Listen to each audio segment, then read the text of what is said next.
So when we think about kind of food-wise, a lot of us have heard a lot of these foods that cause, but if we look at this, notice that most of these foods that cause leaky gut or different things are all things that are more man-made on here.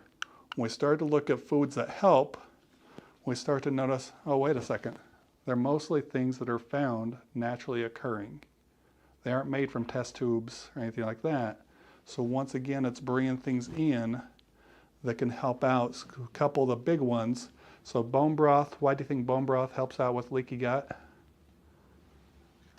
It's like the marrow. The collagen that gets pulled from the broth. They actually did the studies on this because when they were first starting to figure this out, they started to look at it. They thought, oh, they started to see vegetable soup actually helped out with leaky gut. So they're like, oh, it must be the vegetables. So they pulled out all the vegetables, and that's when they just did the broth. Like, oh, wait a second, it still does it. So then they started to research kind of what was happening there, and they did find out was the collagen. The collagen is what's needed to help repair those linings right there. It has to have those things to help it out.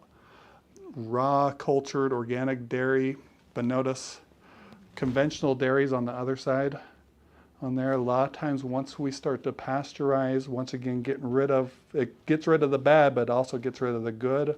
So it makes it so we don't have a lot of the natural stuff in there.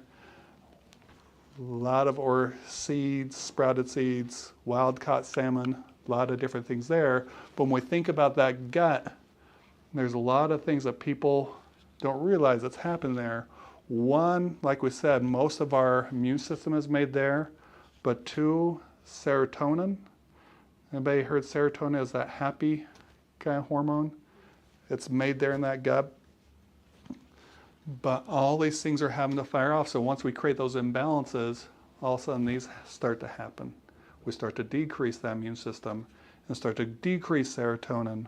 We start to do all these other things to the system.